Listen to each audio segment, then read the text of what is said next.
Hi students, நம்ம இந்த வீடியோல CBSE class 10 ஸ்டூடெண்ட்ஸ்க்கான pair of linear equationல exercise number 3.1 question number 5ல இருந்து பார்க்க போறோம். இதுக்கு முன்னாடி இருக்க questions நம்ம சேனல்ல ஆல்ரெடி அவைலபிளா இருக்கு. தேவைப்படுற ஸ்டூடெண்ட் அதை பார்த்துக்கோங்க.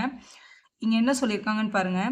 half the perimeter of a rectangular garden. ஒரு rectangular garden இருக்கு. இந்த rectangular gardenோட பாதி perimeter, half of the perimeter ஓட வேல்யூ எப்படி இருந்ததுன்னா rectangular garden சொல்லிட்டு garden பத்தின டீடைல்ஸ் முதல்ல சொல்லியிருக்காங்க. whose length is 4 meter more than the width. இப்போ வித்ன்றது ஆக்சுவலாக பிரெத்துன்னு அர்த்தம். இந்த லென்த் எப்படி இருந்ததுன்னா 4 meter more than, Morna plus போடணும், 4 plus b அப்படின்னு இருந்தது.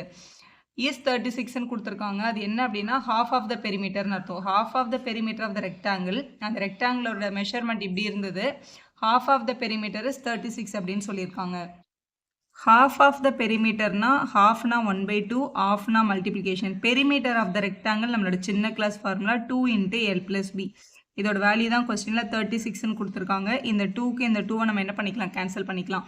எல்லுக்கு பதிலாக கொஸ்டின்ல என்ன எடுத்துக்க சொல்லியிருக்காங்க, 4 plus b எடுத்துக்க சொல்லியிருக்காங்களா. அப்போ இந்த எல்லுக்கு பதிலாக 4 plus b சப்ஸ்டியூட் பண்ணிக்கலாம். ஆல்ரெடி இங்கே ஒரு ப்ளஸ் பி இருக்குது, அதை அப்படியே எழுதிக்கலாம். இந்த எல்லுக்கு பதிலாக தான் 4 plus b வந்தது, இந்த b அப்படியே எழுதியிருக்கும். Equal to 36.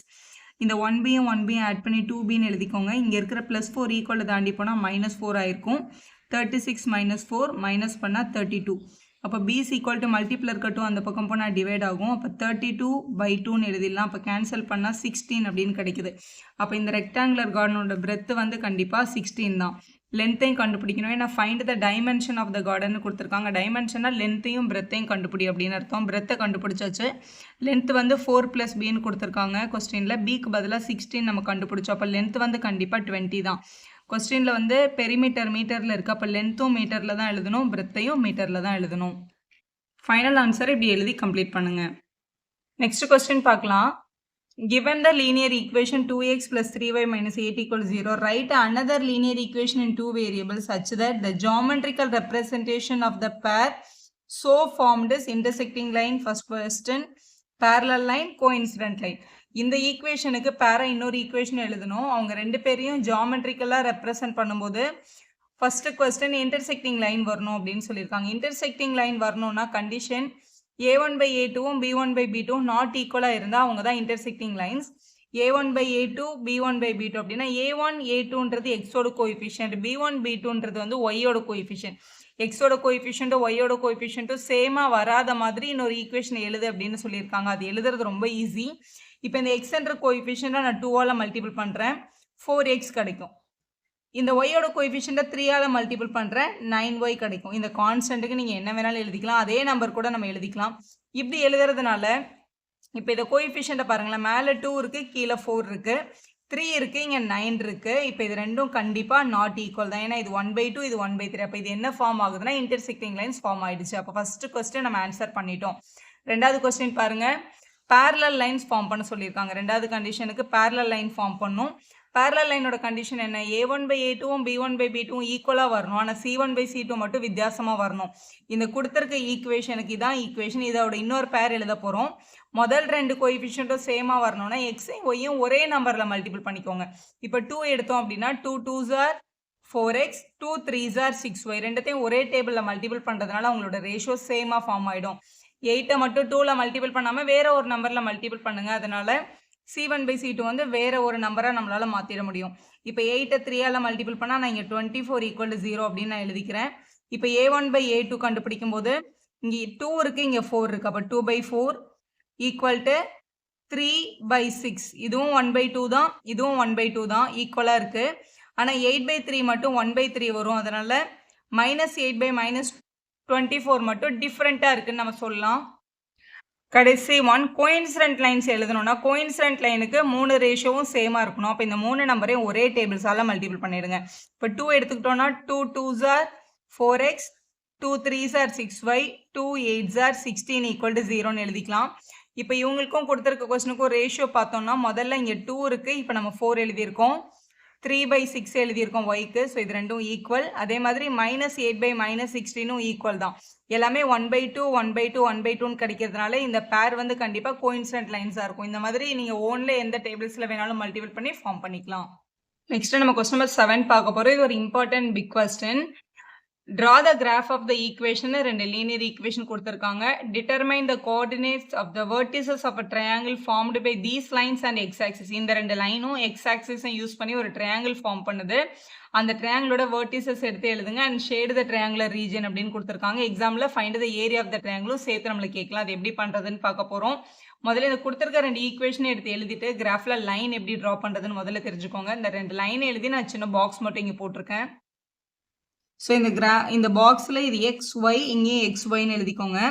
கண்டிப்பாக எக்ஸை 0 வச்சா ஒய் வேல்யூ என்ன, ஒய்யை 0 வச்சா எக்ஸ் வேல்யூ என்னன்றதை கண்டுபிடிங்க. அதே மாதிரி இங்கே எக்ஸ் 0வாக இருக்கும்போது ஒய் வேல்யூ என்ன, ஒய் 0வாக இருக்கும்போது எக்ஸோட வேல்யூ என்னன்னு கண்டுபிடிச்சிட்டா ஈஸியாக நம்ம வந்து ட்ரா பண்ணிடலாம். இப்போ இந்த ஈக்குவேஷனில் எக்ஸோட பிளேஸில் 0 சப்ஸ்டியூட் பண்ணுங்க. அப்போ 0 - y + 1 = 0 அப்படின்னு கிடைக்குது. எக்ஸோட பிளேஸில் 0 போட்டிருக்கோம். If X is equal to 0 substitute பண்ணுறோம். இப்போ 0க்கு வேல்யூ இல்லை, -y அந்த பக்கம் போனால் +y ஆகிடும். அப்போ y = +1 தான். இப்போ இங்கே 1ன்னு எழுதிக்கோங்க.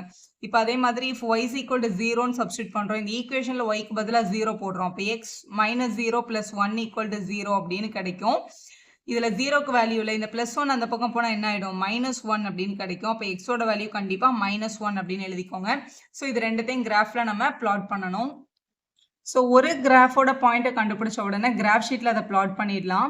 எக்ஸில் 0 ஒயில் 1. அப்போ 0,1 பிளாட் பண்ணணும்னா இப்போ ரெண்டுமே 0வாக இருந்தால் தான் 0,0 ஆரிஜினில் போய் பிளாட் ஆகும். இப்போ ஏதாவது ஒரு கோஆர்டினேட்டில் நம்பர் இருந்தால் எந்த கோஆர்டினேட்டில் நம்பர் இருக்கோ அந்த எக்ஸஸில் பிளாட் ஆகும்.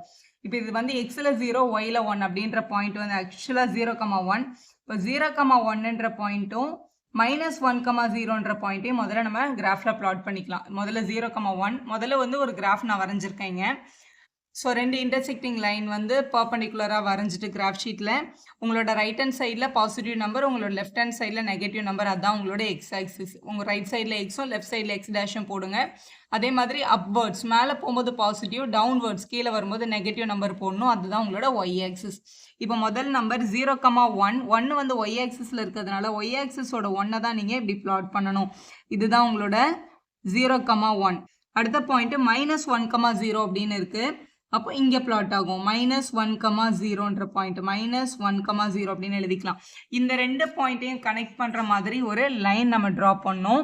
ஸோ -1,0வும் +1,0 0,1ன்ற பாயிண்ட்டையும் இப்படி வச்சுட்டு ஒரு ஸ்கேல் யூஸ் பண்ணி ட்ரா பண்ணுங்க. இப்படி ட்ரா ஆகும். ஸோ இந்த லைன் தான் உங்களோட ஃபர்ஸ்ட் ஈக்குவேஷன். அதாவது x - y -+1 = 0 அப்படின்னு எழுதிக்கோங்க. இப்படி ஒரு ஆரோ மார்க்கும் போடுங்க. இப்போ இதே மாதிரி ரெண்டாவது லைனோட பாயிண்ட்ஸை கண்டுபிடிச்சிக்கலாம். இப்போ ரெண்டாவது ஈக்குவேஷனில் if x = 0ன்னு போடுங்க. இந்த ஈக்குவேஷனில் x வர இடத்துல 0 போட்டோம்னா 3 × 0 + 2y -12 வரும். -12 அந்த பக்கம் எடுத்துகிட்டு போனால் +12 ஆகிடும். 3 × 0னா 0 தான். 2y = 12 இருக்கு. மல்டிபிள் இருக்கட்டும் அந்த பக்கம் போனால் டிவைட் ஆகிடும். அப்போ 12/2 கேன்சல் பண்ணால் 6.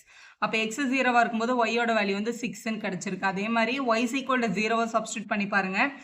இதே ஈக்குவேஷனில் ஒய்க்கு பதிலாக 0. அப்போ 3x + 2 × 0 -12 அந்த பக்கம் போனால் +12 ஆகிடும். இது 0 ஆகிடும். 3x = 12 மல்டிபிள் இருக்க 3 அந்த பக்கம் போனால் டிவிஷனுக்கு போயிருக்கும். இப்போ x = 12/3ன்னு எழுதிட்டு கேன்சல் பண்ணால் 4ன்னு எடுத்துக்கலாம். இங்கே 4ன்னு எழுதிருங்க. இப்போ 0,6ஐயும் 4,0வையும் பிளாட் பண்ணணும். இப்போ 0,6ல் ஒய்யில் தானே 6 இருக்குது. அப்போ ஒய் ஆக்சிஸில் 6ஐ பிளாட் பண்ணணும். நம்மளோட கிராஃப் ஷீட்டில் நம்மளோட ஒய் ஆக்சிஸோட 6 இங்கே தான் இருக்குது. அப்போ இதுதான் 0,6. இதே 6,0ன்னு இருந்தால் எக்ஸ் ஆக்சிஸில் தான் பிளாட் பண்ணியிருப்போம். அடுத்த பாயிண்ட் வந்து 4,0ன்னு இருக்குது. 4ன்றது எக்ஸோட வேல்யூ, அதனால் இங்கே எக்ஸ் ஆக்சிஸில் பிளாட் பண்ணணும். எப்போவுமே x, yன்றது தான் பாயிண்ட்டு. எந்த ஆக்சிஸில் நம்பர் இருக்கோ அதில் பிளாட் பண்ணுங்கள். உங்களோட ஃபர்ஸ்ட் லைன் கொஞ்சம் கிளியராக தெரியறதுக்காக நான் வந்து ஸ்கெட்சில் போட்டிருக்கேன். இப்போ நம்ம ரெண்டாவதாக மார்க் பண்ண பாயிண்ட் வந்து இங்கே 0,6ம் 4,0வும். ஸோ இவங்களை இப்படி லைன் ட்ரா பண்ணுங்க. இந்த பாயிண்ட்டும் ஸ்கேல் மேலே வர்ற மாதிரி பிளேஸ் பண்ணிவிட்டு இப்படி லைன் போட்டுடலாம். ஸோ இந்த லைனை மேலேயும் கீழேயும் வேணால் கூட இப்படி எக்ஸ்டெண்ட் பண்ணி ஒரு ஆரோ மார்க் போட்டுக்கோங்க. போட்டுட்டு அந்த ஈக்குவேஷன் எந்த ஈக்குவேஷனை நம்ம வரைஞ்சிருக்கோமோ அந்த ஈக்குவேஷனை கண்டிப்பாக எழுதிருங்க. இது வந்து 3x + 2y -12 = 0ஓட லைனு தான் நான் இங்கே வரைஞ்சிருக்கேன் அப்படின்னு அர்த்தம். எழுதியாச்சு. இப்போ அவங்க சொல்லியிருக்கிறது ஒரு ட்ரையாங்கிளோட வேர்டிசஸை வரையணும். அதாவது இந்த லைனும் எக்ஸ் ஆக்சிஸ் இங்கே இருக்குது, இந்த ரெண்டு லைனும் இங்கே இருக்குது. இவங்க ஃபார்ம் பண்ணுற பிளேஸ் வந்து இங்கே நடுவில் ஃபார்ம் ஆகிருக்கு. இந்த ட்ரையாங்கிளை தான் அவங்க என்ன பண்ண சொல்லியிருக்காங்கன்னா ஷேட் பண்ண சொல்லியிருக்காங்க. நீங்கள் உங்கள் பென்சிலை வச்சு இப்படி ஷேட் பண்ணிக்கலாம். இந்த ட்ரையாங்கிளை ஷேட் பண்ணிவிட்டு இந்த ட்ரையாங்கிளோட வெர்டிசஸை எடுத்து எழுதுங்கன்னு சொல்லியிருக்காங்க. வெர்டிசஸ்னா இந்த 3 கார்னர்ஸ் அப்படின்னு எடுத்தோம். இந்த பாயிண்ட்டை நம்ம ஆல்ரெடி இங்கே எழுதி வச்சிருக்கோம். இது வந்து -1,0. இந்த பாயிண்ட் 4,0. இந்த பாயிண்ட் எக்ஸ் ஆக்சிஸில் 2லையும் ஒய் ஆக்சிஸில் 3லையும் இருக்குது. அப்போ இதை வந்து நம்ம 2,3 அப்படின்னு எழுதிக்கலாம். அப்போ வெர்டிசஸ் ஆஃப் த ட்ரையாங்கிள் இது 3த்தையும் எழுதிட்டு இப்போ கொஸ்டினில் வெர்டிசஸ் கேட்டாங்கன்னா இந்த 3 கார்னர்ஸையும் எடுத்து எழுதுனா போதும். இப்போ இந்த உங்களோட புக் கொஸ்டினை பொறுத்த வரைக்கும் இந்த ட்ரையாங்கிளை வந்து ஷேட் பண்ணிவிட்டு அதோட வெர்டிசஸ் எடுத்து எழுதுங்கன்னா சம் கம்ப்ளீட் ஆயிடுச்சு. ஆனால் எக்ஸாமில் என்ன சொல்கிறாங்கன்னா find the area of the triangle so ஃபார்ம்டுன்னு சொல்லியிருக்காங்க. அப்படின்னா ஒரு வெர்டிசஸ்லேருந்து அதோட பேஸுக்கு ஒரு 90 டிகிரி ஃபார்ம் பண்ணுற ஒரு லைன் எடுக்கணும். அதுதான் வந்து ஹைட் ஆஃப் த ட்ரையாங்கிள். இப்போ இந்த ட்ரையாங்கிளோட ஹைட் வந்து இதுதான். கண்டிப்பாக இந்த ஹைட்டோட லென்த் எவ்வளோ சென்டிமீட்டர்னு பார்த்தீங்கன்னா இங்கே 3 சென்டிமீட்டர் இருக்குது பாருங்கள். அப்போ இந்த ட்ரையாங்கிளோட ஹைட்டு 3 தான். ஸோ இந்த ஹைட்டு வந்து 3 தான், 3 யூனிட் அப்படின்னு சொல்லலாம். இப்போ பேஸ் அப்படின்றது எங்கே வந்து 90 டிகிரி ஃபார்ம் ஆகிருக்கும், இந்த கீழே இருக்கிறது தான் பேஸ். இந்த பேஸோட லென்த் வந்து இங்கே பாருங்களேன் 1 2 3 4 5 யூனிட் இருக்கு. Area of the triangle half into base into ஹைட்டுன்னு நம்ம சொல்லுவோம் இல்லையா அந்த ஃபார்முலாவில். ஹாஃப் இன்ட்டு பேஸுக்கு பதிலாக கீழே 5 யூனிட் இருக்குது. அதாவது இது 0லேருந்து இந்த பக்கம் 4, இந்த பக்கம் -1 ஒரு யூனிட் இருக்குது. அப்போ மொத்தமாக 5 யூனிட்ஸ் இருக்குது. மல்டிபிள் பை ஹைட் வந்து நம்ம 3ன்னு பார்த்தோம். 5 3s are 15/2 அப்படின்னு எழுதிடலாம். 15 2ஆல் டிவைட் பண்ணால் 7.5 ஸ்கொயர் யூனிட்ஸ் அப்படின்னு கிடைக்குது. அதுதான் நம்மளோட ட்ரையாங்கிளோட ஏரியா. அதான் உங்களுக்கு கேட்டிருக்காங்க. ஸோ கிராஃபிக்கல் கொஸ்டின் நீங்கள் இப்படி தான் ஆன்சர் பண்ணணும். வீடியோ யூஸ்ஃபுல்லாக இருந்தால் ஒரு லைக் போடுங்க, உங்கள் ஃப்ரெண்ட்ஸ்க்கும் ஷேர் பண்ணுங்கள். Subscribe our channel for more videos.